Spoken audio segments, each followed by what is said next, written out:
Praise the Lord. खुदावंद यीशुआ हमेशा के नाम से फिर एक बार मैं आप सबों को इस YouTube चैनल के अंदर स्वागत करते हैं।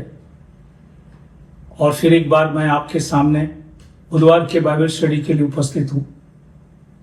आज का जो विषय है, तू अपने पिता और अपनी माता का आदर करना। ये निर्गमन 20वां अध्याय 12 वचन में लिखा है, तू अपने पिता और अपनी माता का आदर करना। निर्गमन 20 उसका 12 वचन, एक्सोडस चैप्टर 20 वर्स 12। इस विषय में आज हम 4 छोटा विषय देखेंगे। 5वां आज्ञा पहला विषय, मारपीट और शाप दूसरा विषय, तीसरा विषय पिता का निर्देश या शिक्षा, और चौथा जो है, जब माता पिता को आदर करता है तो क्या होता है। ये 4 छोटा विषय है, इसी को आज हम खुदा के पवित्र कलाम से देखेंगे। तो आज वचन में प्रवेश करने से पहले हम दुआ करें ताकि खुदा हमें स्वर्गीय ज्ञान दे, उसके पवित्र वचनों को अच्छे से हम समझ सकेंगे। तो आइए हम दुआ करें। Hallelujah hallelujah. खुदावंद यीशु मसीह, समय के लिए प्रभु धन्यवाद करते। इस समय के अंदर प्रभु आज की मन्ना, आज की रोटी तोड़ते टाइम प्रभु हमारे समझ को खोल, पवित्र आत्मा से हमारे आत्मिक आंख को खोलकर हमें सिखा समझा, ताकि सीखकर समझकर आपके करीब आए, आपके नाम की महिमा करे, और जितने हम सुने समझे हम घटे, आप हमारे जीवन के अंदर बढ़े। सबों को आशीष कर, सभी के ऊपर दया कर, हर शैतान के हल्ले से बचा, तेरे मार्गों में चला प्रभु। छोटी सी विनंती खुदावन यीशु मसीह के नाम से मांगता हूं, सुन कबूल कर, आमीन। तो आज का जो विषय है, तू अपने पिता और अपनी माता का आदर करना।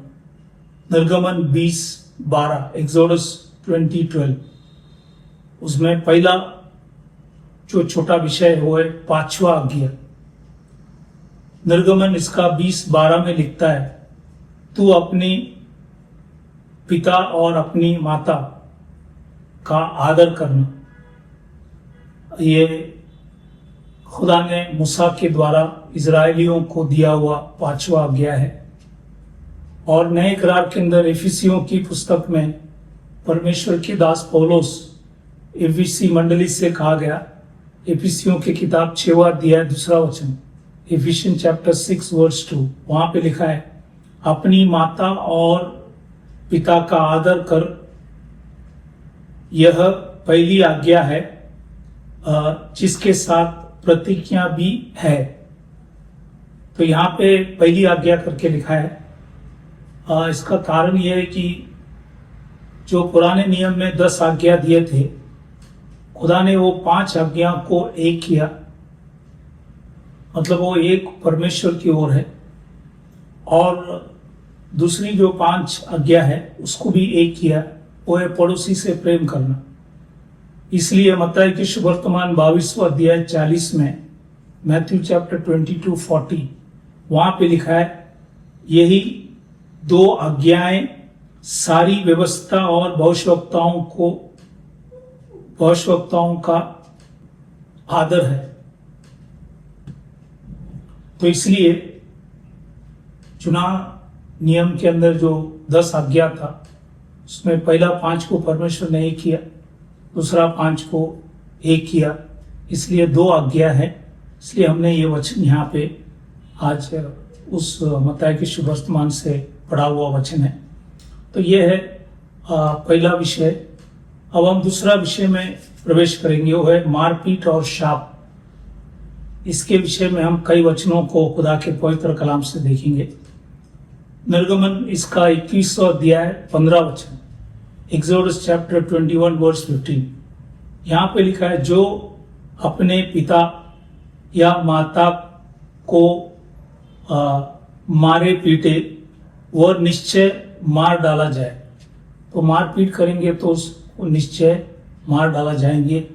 ये खुदा ने मूसा के द्वारा इजरायलियों को दिया हुआ आज्ञा है। वैसे निर्गमन 21:17 में एक्सोडस 21:17 वहां पे लिखा है, जो अपने पिता या माता को शाप दे वह भी निश्चय मार डाला जाए। तो शाप करेंगे तो भी मार डाला जाएंगे, मारपीट करेंगे तो भी मार डाला जाएंगे। ये पुराने नियम में लिखा हुआ था। उसी समान लेवी के पुस्तक 20वां अध्याय 9वां वचन, लेविटिकस चैप्टर 29 वहां पे लिखा है, कोई क्यों ना हो जो अपनी पिता या माता को शाप दे वे निश्चय मार डाला जाए। उसने अपने पिता या माता को शाप दिया है, इस कारण उसका खून उसी के सिर पर पड़ेगा। तो ये लिखा है कि उसका खून उसी के सिर पे पड़ेंगे अगर माता पिता को शाप देंगे। उसी समान नीति वचन में सुलेमान राजा कई वचनों को लिखा है, जैसे नीति वचन 20:20 में लिखता है, प्रोवर्ब्स 20:20, जो अपने माता पिता को कोसता उसका दिया बुझ जाता और घोर अंधकार हो जाता है। तो वो उसका दिया जो है परमेश्वर बुझा देता है और उसका घर अंधकार हो जाता है।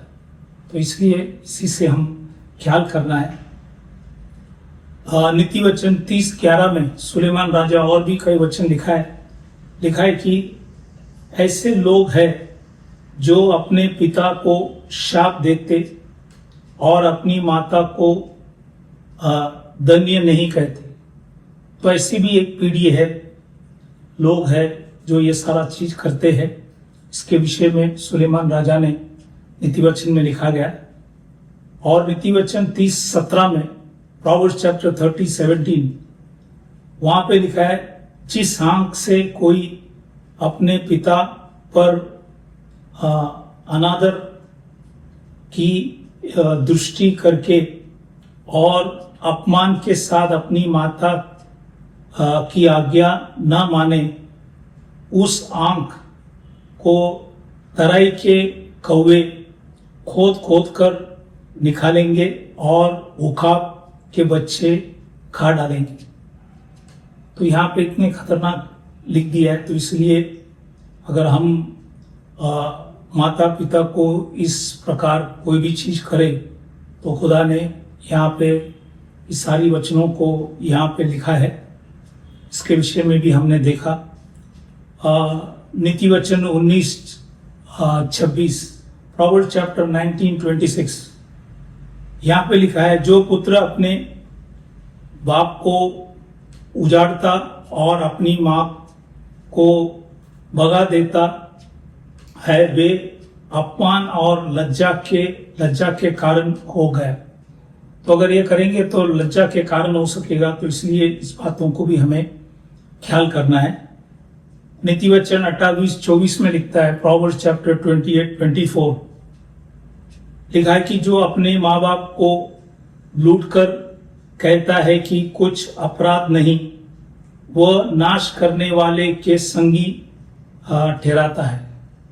तो अगर हम लूट कर, माँ बाप को लूट कर कहेंगे कि कोई अपराध नहीं, तो वचन में लिखा है वो नाश करने वाले के संगी ठहरता है। तो इसलिए इस बातों को भी हमें ख्याल करना है।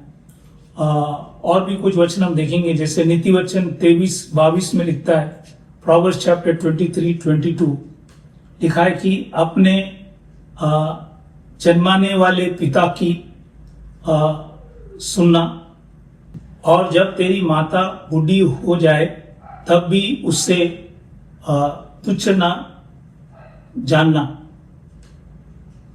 ये भी यहाँ पे वचन, नीति वचन के अंदर सुलेमान राजा ने लिखा है। और मुसाफिर व्यवस्था विवरण इसका 27वां अध्याय 16 में लिखता है, ड्यूटरमी चैप्टर 27:16, शापित हो वह जो अपने पिता या माता को तुच्छ जाने। तब सब लोग कहे आमीन। तो ये हमने दूसरा विषय खुदा के पवित्र कलाम से देखा। अब हम तीसरा विषय में प्रवेश करेंगे, पिता के निर्देश या पिता के शिक्षा। नीति वचन 1:8 में लिखता है, प्रोवर्ब्स चैप्टर 1:8, ये सुलेमान राजा लिखता है, ये मेरे पुत्र अपने पिता की शिक्षा पर कान लगा और अपनी माता की शिक्षा को न तज। तो ये माता पिता की जो भी निर्देश है, शिक्षा है, वो हमें सुनना जरूरी है। नीति वचन 4 अध्याय 1 वचन में भी लिखता है, प्रोवर्ब्स चैप्टर 4 वर्स 1, ये मेरे पुत्रों पिता की शिक्षा सुनो और समझ प्राप्त करने में मन लगाओ। तो आज हमें सुनना भी है, समझना भी है, ताकि परमेश्वर हमें आशीष कर सकता है। अब यिर्मयाह की पुस्तक से कई वचनों को हम देखेंगे। जैसे यिर्मयाह की किताब 35वां अध्याय 5वां वचन, यिर्मयाह चैप्टर 35 वर्स 5, यहाँ पे ये रेखाबिया के जो घराने हैं उसके विषय में है। जैसे लिखा है 5वां वचन में 5th वर्स, तब मैंने रेखाबियों के घराने को दाखमधु से भरे हुए हंडे और कटोरे देकर कहा, दाखमधु पियो।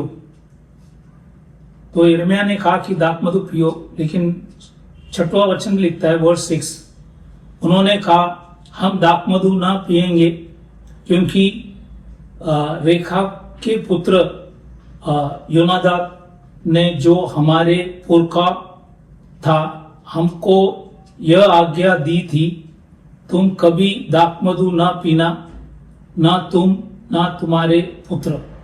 8वां वचन में भी लिखा है 8th वर्स, इसलिए हम रेखा के पुत्र अपने पुरखा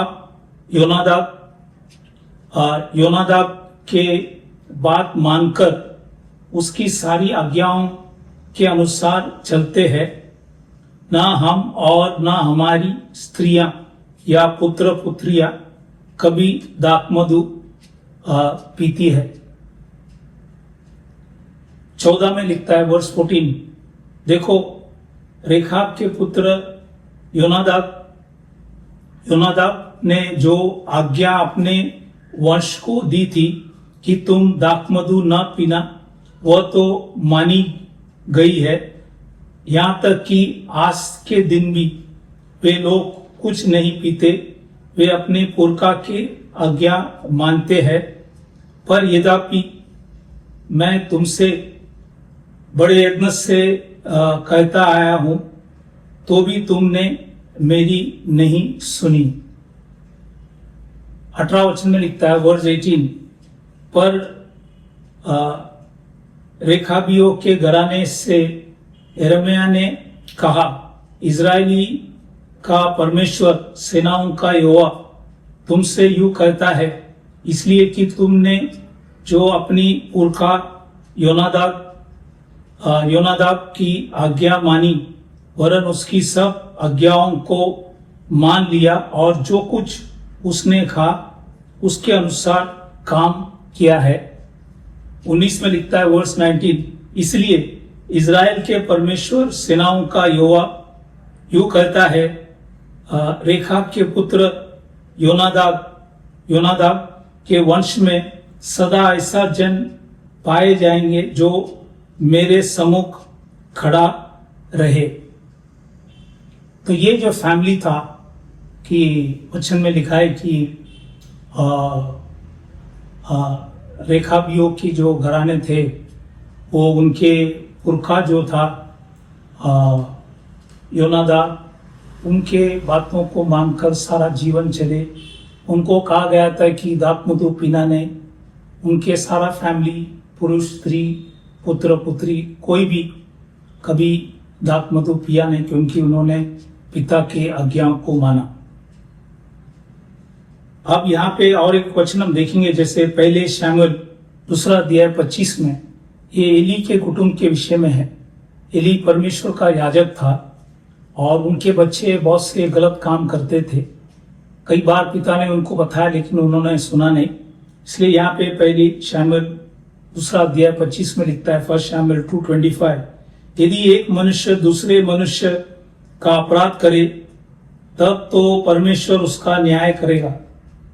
परंतु यदि कोई मनुष्य यहोवा के विरुद्ध पाप करे तो उसके लिए कौन विनती करेगा?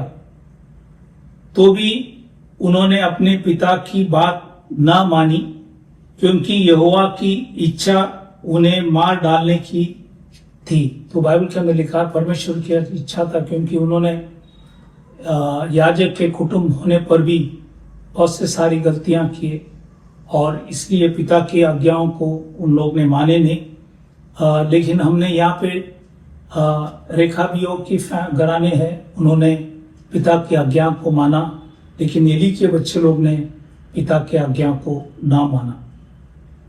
अब हम चौथा विषय में जाएंगे। जब माता पिता को आदर करता है तो क्या होता है? एक दो वचन हम देखेंगे। जैसे निर्गमन इसका 20:12 में लिखा है, जिससे जो देश तेरा परमेश्वर यहोवा तुझे देता है उसमें तू बहुत दिन तक रहने पाए। तो अगर हमारा दिन बहुत होना है तो हम माँ बाप को आदर करना चाहिए, ये वचन में लिखा गया। वैसे नए करार के अंदर इफिसियों की किताब 6वां अध्याय 3 वचन में लिखा है कि तेरा भला हो, पूरा नहीं, अगर भला होना है और तू धरती पर बहुत दिन जीवित रहे। तो अगर धरती पे बहुत दिन जीवित रहना है, भला रहना है, तो हमें माँ बाप का आदर करना बहुत जरूरी है। इसलिए आज ये वचन यहाँ पे प्रचार किया गया। इसलिए आज भी जो भाई बहन इस वचन को सुन रहे, यदि हमारे हाथ से अगर कुछ गलतियां हुआ तो हम परमेश्वर से क्षमा मांगकर उसकी ओर मुड़े, ताकि वो हमें दया करे, अनुग्रह करे। क्योंकि परमेश्वर वचन में प्रेरित की किताब 2:38 में लिखता है कि पश्चाताप करो, हर एक व्यक्ति अपनी पापों की क्षमा के लिए खुदावन यीशु मसीह के नाम से बपतिस्मा लो, तो परमेश्वर तुम्हें पवित्र आत्मा का दान देंगे। ये यहूदियों के लिए और अन्य जाति सभी के लिए है। इसलिए आज इस बातों को हमें समझना बहुत जरूरी है।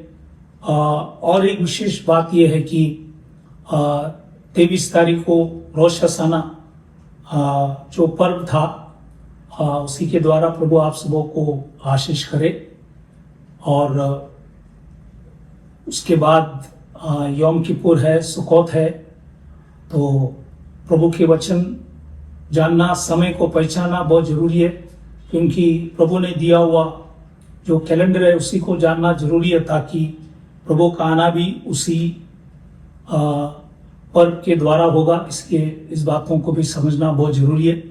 तो आज के जो वचन प्रचार किया गया, प्रभु इसी से आप सबों को आशीष करे। हम विदा होने से पहले जो लोग बीमार, तकलीफ, परेशानी, संकट, मुसीबत में, उनके लिए हम दुआ करें, ताकि खुदा उन्हें चंगाई दे, आशीष दे, आशीर्वाद दे। तो आइए हम लोग अपने आंखों को बंद करें, सिरों को झुकाएं, हम प्रार्थना करें। Hallelujah, hallelujah. खुदावन यीशु मसीह के समय के लिए प्रभु धन्यवाद करते। फिर एक बार प्रभु आपने हमारे जीवन के अंदर समय, मौका, वक्त दिया, धन्यवाद करते। आज के मन्ना के लिए धन्यवाद करते। प्रभु विशेष करके समय के अंदर जो भी लोग बीमार, तकलीफ, परेशानी, संकट, मुसीबत, अलग अलग समस्या में, हम दुआ करें खुदा उन सबों को आपने खाए फटके से चंगाई दे। आपने भाई व लोग से कि सारी अपराधों को क्षमा कर, उनके ऊपर दया कर, उन्हें तेरे मार्ग में तेरी इच्छा से चला, और सबों को बल, शक्ति, सामर्थ्य, हिम्मत दे, ताकि तेरे नाम की महिमा, स्तुति, आराधना कर सके। लॉर्ड सभी के ऊपर दया कर। छोटी सी विनंती खुदावंद यीशु मसीह के नाम से मांगता, सुन, कबूल कर, आमीन। फिर एक बार आप सबों को धन्यवाद करना चाहता हूं कि आप परमेश्वर के पवित्र कलाम सुन रहे। प्रभु आप सबों को आशीष करे। Thank you. Praise the Lord.